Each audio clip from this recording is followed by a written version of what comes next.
Assalamualaikum warahmatullahi wabarakatuh. Perkenalkan, saya Denisa Fatmanovita Ardianti, mahasiswi UIN 1 Tulungagung, Fakultas Tarbiyah dan Ilmu Keguruan, Program Studi Tadris IPS kelas 1A. Di sini saya akan menjelaskan sedikit materi webinar SKPI 2021 yang diselenggarakan dalam rangka memperingati Disnatalis Tadris IPS UIN 1 Tulungagung yang ke-6 tahun. Webinar SKPI 2021 ini bertemakan kepemudaan dan bela negara. Langsung saja kalian simak video berikut ini ya.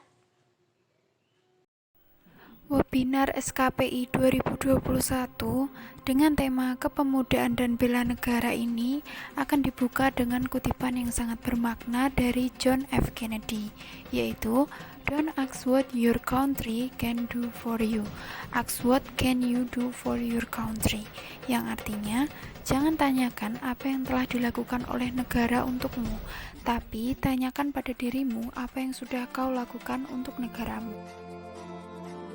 Pengertian negara. Negara adalah organisasi yang didirikan oleh sekelompok manusia yang mendiami suatu wilayah tertentu dan tunduk atau patuh pada aturan yang sama. Unsur-unsur negara adalah: 1. Adanya daerah atau wilayah dengan batas-batas yang jelas. 2. Adanya rakyat yang menetap. 3.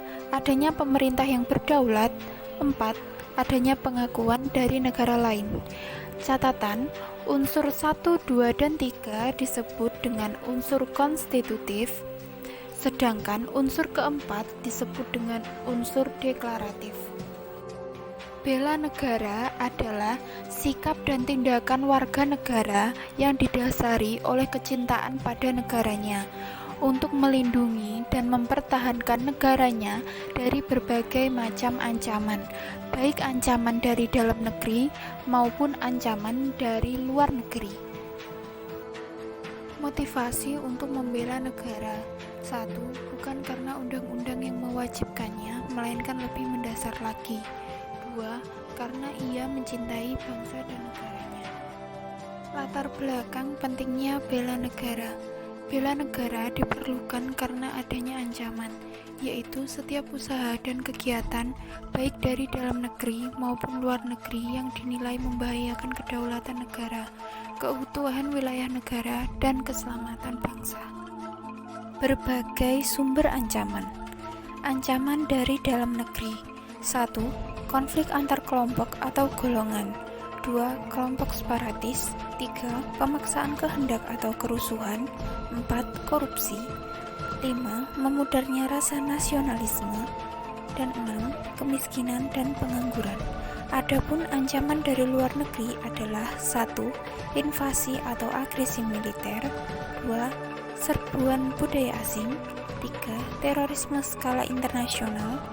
4. Jaringan narkoba skala internasional. 5. Penjarahan kekayaan alam. 6. Spionase dan infiltrasi. Dan 7. Sabotase. Selanjutnya adalah bentuk ancaman. Ancaman militer.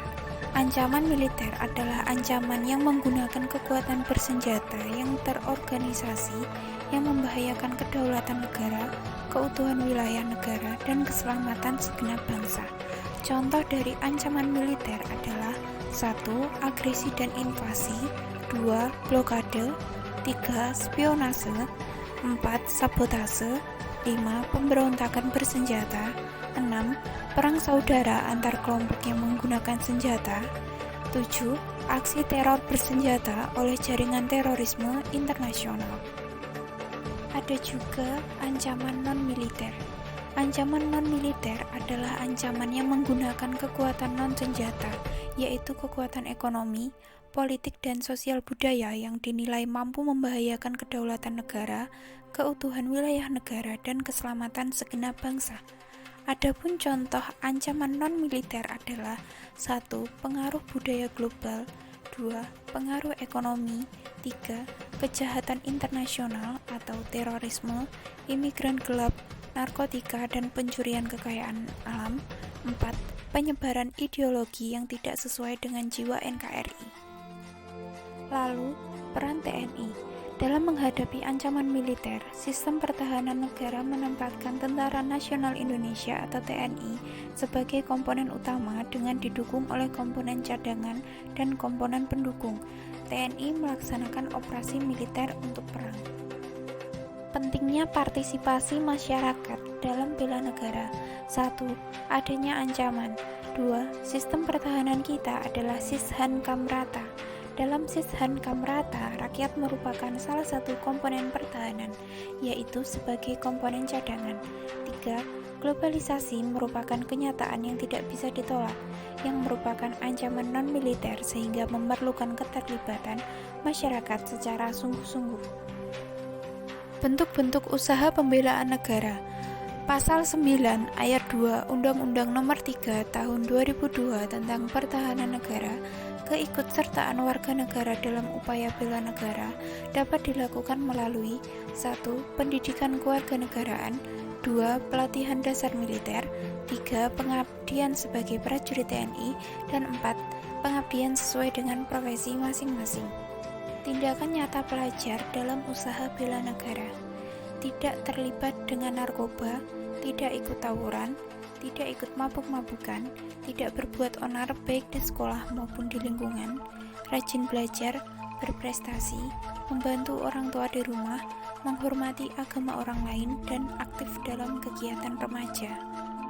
Selanjutnya, aktif dalam kegiatan OSIS, aktif terlibat dalam kegiatan pramuka dan PMR, giat dalam kegiatan intrakurikuler di sekolah, aktif dalam kegiatan ekstrakurikuler lainnya seperti olahraga, kesenian, pencinta alam, kelompok diskusi dan debat, jurnalistik, dan lain-lain, aktif dalam berbagai kegiatan positif lainnya. Selanjutnya adalah tujuan negara. Tujuan negara terdapat dalam pembukaan Undang-Undang Dasar 1945 alinea keempat, yaitu melindungi segenap bangsa Indonesia dan seluruh tumpah darah Indonesia, memajukan kesejahteraan umum, mencerdaskan kehidupan bangsa, dan ikut melaksanakan ketertiban dunia. Sifat-sifat negara. 1. Sifat memaksa. Hal ini berarti bahwa negara mempunyai kekuasaan untuk menggunakan kekerasan fisik secara legal atau sah untuk memaksa warga negaranya agar peraturan perundang-undangan ditaati sehingga ketertiban dalam masyarakat tercapai. 2. Sifat monopoli. Negara memiliki sifat monopoli dalam menetapkan tujuan bersama dalam masyarakat, sehingga kegiatan yang menyangkut hak hidup orang banyak dimonopoli oleh negara. 3. Sikap mencakup semua. Semua peraturan perundang-undangan berlaku bagi semua orang tanpa kecuali. Fungsi negara menurut Profesor Miriam Budiarjo: 1. Melaksanakan penertiban dalam masyarakat, 2. Melaksanakan pertahanan dan keamanan, 3. Mengusahakan kesejahteraan dan kemakmuran rakyatnya, 4. Menegakkan keadilan. Fungsi pertama, melaksanakan penertiban dalam masyarakat. Untuk mencegah terjadinya bentrokan-bentrokan dan pertikaian dalam masyarakat, maka negara harus melaksanakan penertiban dengan cara mengatur hubungan manusia dalam masyarakat. Fungsi kedua, melaksanakan pertahanan dan keamanan. Negara berfungsi untuk mencegah dan menanggulangi berbagai macam ancaman, gangguan, hambatan, dan tantangan, baik dari dalam maupun dari luar. Untuk itu, negara harus memiliki angkatan bersenjata dan alat-alat pertahanan yang memadai, cukup, dan selalu terpelihara. Pertahanan lemah sama dengan negara hancur. Fungsi ketiga, mengusahakan kesejahteraan dan kemakmuran. Negara berkewajiban untuk mengusahakan tercapainya kemakmuran dan kesejahteraan bagi seluruh rakyatnya. Untuk itu, maka pemerintah harus melaksanakan pembangunan yang merata di segala bidang, baik di kota maupun di pedesaan. Fungsi yang keempat, menegakkan keadilan dalam masyarakat. Keadilan adalah merupakan hak bagi setiap manusia dan setiap orang harus memperoleh rasa keadilan, mendapatkan hak-haknya serta terhindar dari tindakan sewenang-wenang ataupun ketidakadilan. Fungsi ini dilaksanakan melalui lembaga peradilan.